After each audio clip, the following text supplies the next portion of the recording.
Lucky सियार बहुत तेज भाग रहा होता है, मानो जैसे जंगल में कोई अनहोनी हो गई हो, और भागकर वो राजा के पास आया। अरे लक्की, इतनी जल्दी में कहाँ से आ रहे हो? जंगल में सब ठीक तो है ना? जंगल में तो सब ठीक है महाराज, लेकिन आपको मेरे पिताजी यानी आपके पिताजी के महामंत्री ने आपको याद किया है। लकी, तुम जिस तरह से यहाँ पर भागकर आए थे, उससे तो यही प्रतीत हो रहा है कि महामंत्री काका अपने अंतिम समय से गुजर रहे हैं। हाँ महाराज, मेरे पिताजी का कभी भी चिराग बुझ सकता है, इसलिए उन्होंने अपने अंतिम समय में भी आपको याद किया है, क्योंकि वो आपको कुछ विशेष बताने वाले हैं। वो कह रहे थे कि वो आपको आपके पिताजी की एक विशेष धरोहर के बारे में बताना चाहते हैं। विशेष धरोहर? ठीक है तो लक्की, जल्दी चलो, कहीं तुम्हारे पिताजी का चिराग ना बुझ जाए। और वो दोनों महामंत्री काका के पास जा रहे होते हैं, तभी उनको इतनी जल्दी में जाते हुए रंगीला बकरा देख लेता है। अरे, ये दोनों इतनी जल्दी में कहाँ जा रहे हैं? और शेर सिंह के साथ तो पुराने महामंत्री का बेटा भी है। क्या कारण हो सकता है जो ये जा रहे हैं? शायद महामंत्री अपने अंतिम समय में है, उसने शेर सिंह को याद किया होगा। शायद कुछ राज की बात बता दे। चलना पड़ेगा इनके पीछे पीछे तो। और रंगीला बकरा भी उनके पीछे चल दिया। शेर सिंह और लक्की तो महामंत्री के पास पहुंच गए, लेकिन रंगीला एक पेड़ के पीछे जाकर छिप गया और उनकी बातों को सुनने लगा। महामंत्री काका, क्या बात है? आपने मुझे याद किया? हाँ राजन, मैंने तुमको याद किया। तुम तो जानते हो मैं तुम्हारे पिताजी का महामंत्री था। तुम्हारे पिताजी की तो पहले ही मृत्यु हो गई थी, तो मैं बड़े मुश्किल से राजपाट बचाकर तुमको यहाँ का राजा बनाया और तुम्हारी हिफाजत की। और बेटा, अब मेरा अंतिम समय आ गया है, इसलिए मैं तुमको एक राज की बात बताने वाला हूँ। अच्छा, बुढ़ा राज की बात बताने वाला है। हाँ काका, मैं तुम्हारे पास ही बैठा हूँ। बताओ क्या है वो राज की बात? तुम्हारे पिताजी ने और मैंने साथ मिलकर काली पहाड़ी पर हमला कर दिया था और वहाँ के राजा को हमने बंदी बना लिया था और उसको अपने राज्य में ले आए थे। तब इस बात का पता काली पहाड़ी की एक जादूगरनी को चला, तो वो हमारे जंगल में आ गई और उसने काली पहाड़ी के राजा को आजाद करने की मांग की थी। तो हमने राजा के बदले में एक अनोखी चीज उस जादूगरनी से मांग ली, और वो चीज थी जादुई मुकुट। अगर कोई भी जानवर उसको पहन ले तो फिर उसको कोई नहीं हरा सकता और वो शक्तिशाली बन जाता है। वो चाहे तो सारे जंगलों को जीतकर चक्रवर्ती राजा बन सकता है। क्या कहा? चक्रवर्ती राजा? अब तो उस मुकुट को मैं ढूंढ लूंगा और मैं सभी जंगलों को जीतकर चक्रवर्ती राजा बन जाऊंगा। बस एक बार पता और बता दे ये बुढ़ा, फिर भले ही टूल जाए। इतना चमत्कारी है वो जादुई मुकुट काका, आप उसका पता बता दीजिए, फिर हम उसको शीघ्र ले आएंगे। बेटा, तुमको दक्षिण दिशा में चले जाना है और जब तुम काफी दूर चले जाओगे तो तुमको एक बहुत बड़ा और विशाल वृक्ष दिखाई देगा और तुम थोड़ा ध्यान से देखोगे तो तुमको उसी वृक्ष में एक गुफा का रास्ता दिखाई देगा और तुम इस गुफा में चले जाना, उसमें तुमको मुकुट मिल जाएगा। अच्छा, तो दक्षिण दिशा में जाना है जब तक वो बड़ा पेड़ नहीं आए, और उसे पेड़ में एक छोटा सा गुफा का दरवाजा है, उसमें घुस जाना है और मुकुट ले लेना है। अब मैं मुकुट लेने के लिए जा रहा हूँ। और रंगीला जल्दी में मुकुट लेने के लिए चला जाता है, लेकिन रंगीला अधूरी बातों को सुनकर ही गया था। पूरी बात अभी महामंत्री काका ने बताई नहीं थी। काका, आप रुक क्यों गए? और बताओ, उस मुकुट को लेने में कोई विपत्ति या आपदा तो नहीं आएगी?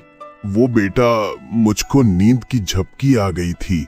हाँ, तो तुम गुफा में घुसोगे, घुसते ही गुफा के दरवाजे पर रखा हुआ पत्थर अपने आप लग जाएगा और गुफा बंद हो जाएगी और तुम गुफा में बिना डरे चले जाना और फिर तुमको मुकुट दिखाई देगा। मुकुट को तुम उठाओगे तो मुकुट के पास ही एक पत्थर होगा। तुम उस पत्थर को थोड़ा सा खिसका देना, जिससे गुफा के दरवाजे पर लगा हुआ पत्थर खुल जाएगा और तुम बाहर आ जाना। जल्दी जाओ, मेरे पास ज्यादा समय नहीं है। तुम सही सलामत मुकुट लेकर आ जाओगे तब मैं आराम से इस दुनिया से चला जाऊंगा। अरे काका तो सो गए, चलो यहाँ से चलते हैं।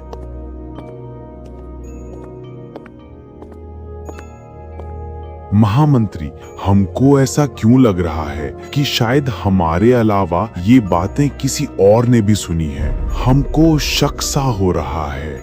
हो सकता है महाराज, किसी ने हमारा पीछा किया हो और हमारी बातों को सुन लिया हो। अब तुम ही बताओ महामंत्री, इसका उपाय क्या करें? कैसे उसको पकड़ें जिसने हमारी बातों को सुना है? कहीं वो हमसे पहले मुकुट न ले आए। इसका सिर्फ एक ही उपाय है महाराज। आप जंगल में ये घोषणा कर दो कि आप जंगल में ये देखकर बताओ कि कौन सा जानवर जंगल से लापता है। जो भी जंगल से लापता होगा, समझ लेना वो मुकुट को लेने गया है और उसने हमारी बातों को सुन लिया है। हाँ लक्की, तुमने ये अच्छा उपाय बताया है। अभी हम सबको बुलाकर ये घोषणा भी कर देते हैं। सुनो मेरे जंगल वासियों, आप सबको जंगल में ये देखना है, अपने आस पड़ोस में भी देखना है कि जंगल से कौन लापता है। कल से जो भी हमको इसके बारे में बताया, हम उसको बहुत बड़ा उपहार देंगे। महाराज, इसके बारे में तो मैं आपको अभी बता देता हूँ कि कल से हमारे जंगल में कौन लापता है। हाँ शीघ्र बताओ। महाराज, कल मैं रंगीला बकरा को बहुत जल्दी में जाते हुए देखा था और जब मैं उससे पूछा, अरे भाई रंगीला, इतनी जल्दी में कहाँ भागे जा रहे हो? आ जाओ मेरे पास, मीठे मीठे फल हैं, दोनों साथ मिलकर खाते हैं और तुम्हारी पसंद का आम भी है। आ जाओ। अरे तुम ही खाओ इन सबको, मैं नहीं खाता, मुझे थोड़ा काम है, मैं जल्दी में जा रहा हूँ। हो सकता है रंगीला को कुछ जरूरी काम हो, इसलिए उसने तुम्हारे फलों को नहीं खाया हो। नहीं महाराज, कोई भी काम नहीं है उसको। कितना भी काम क्यों ना हो, वो फलों का इतना शौकीन है कि सारे कामों को छोड़कर फल खाता है और आम का तो बहुत ही ज्यादा शौकीन है। और मैंने उसको कल से और अब तक देखा भी नहीं है, जबकि वो दिन में 1-2 बार मुझसे मिलने जरूर आता है। वो मुझे बिना बताए कहीं भी नहीं जाता। तीर निशाने पर लगा है लक्की। चलो शीघ्र चलते हैं, कहीं हमसे पहले वो मुकुट रंगीला बकरा नहीं पहन ले। अगर उसने पहन लिया तो उसको हराना मुश्किल हो जाएगा। और हाथीराज, आप भी हमारे साथ चलो, हो सकता है हमको आपकी आवश्यकता पड़ जाए। और वो तीनों दक्षिण दिशा की ओर चल देते हैं। रंगीला बकरा उस बड़े पेड़ के पास पहुंच जाता है। अरे यही तो वृक्ष बताया था उस बूढ़े सियार ने। हाँ, यही वो पेड़ है और इसके पास तो छोटा सा दरवाजा भी है। इसी दरवाजे से गुफा में जाता हूँ।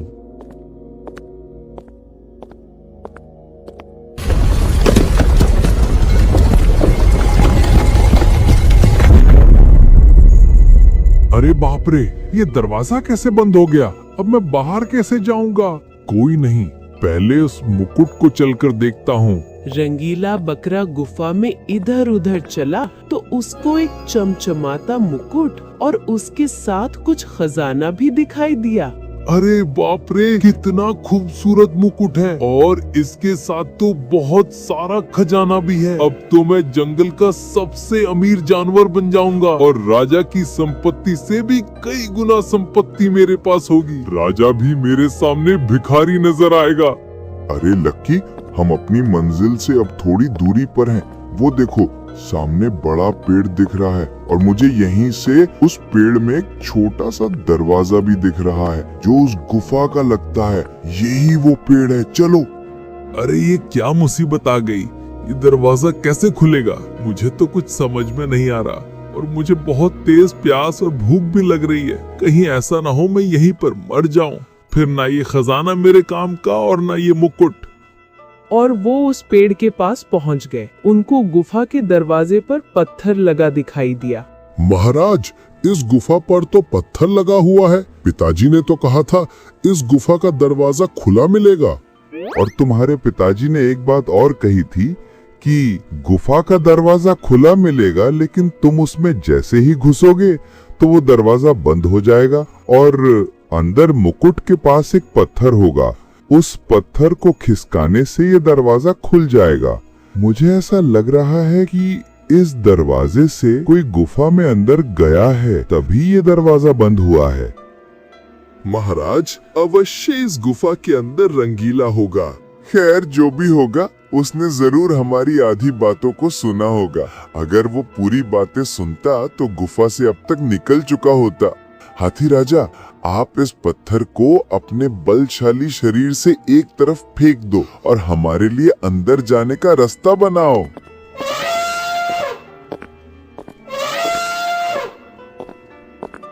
और हाथीराज ने उस पत्थर को हटा दिया। तीनों उस दरवाजे में चले गए।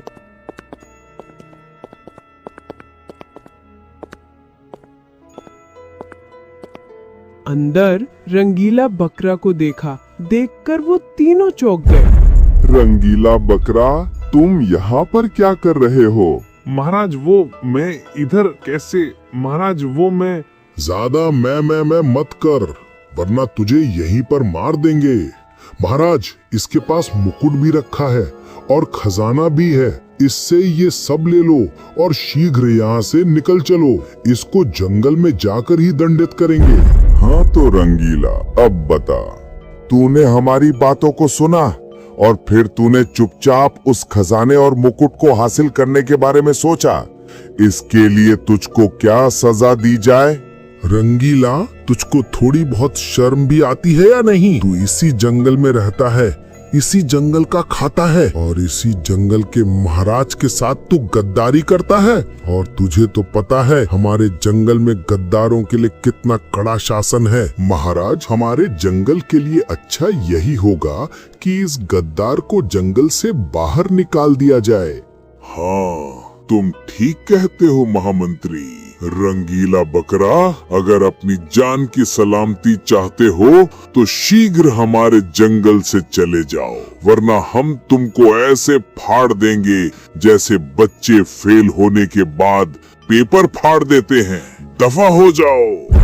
अरे यार, खजाना भी गया हाथ से और मुकुट भी गया हाथ से। पर मुझे इसका अफसोस नहीं है, क्योंकि ये तो मेरा था ही नहीं। अफसोस तो मुझको इस बात का है कि जंगल के राजा ने मुझको जंगल से ही निकाल दिया, जो मेरी जन्मभूमि थी। पर उसमें महाराज का भी कोई दोष नहीं था। दोष मेरा था जो महाराज के साथ मैंने गद्दारी की, और गद्दारों के साथ ऐसा ही सलूक किया जाता है। और हाथीराज, हम आपको अपने जंगल का सेनापति बनाते हैं। आप बहुत ही ज्यादा बलशाली हो। अगर आप आज हमारे साथ नहीं होते तो हम ये मुकुट और खजाना नहीं प्राप्त कर पाते। आपने उस पत्थर को हटाकर हम पर बहुत बड़ा एहसान किया है। आज से आप हमारे सेनापति हुए। प्यारे दोस्तों, अगर आपको ये वीडियो अच्छी लगी हो तो इस वीडियो को लाइक, कमेंट, सब्सक्राइब, शेयर करना ना भूलें। Thank you.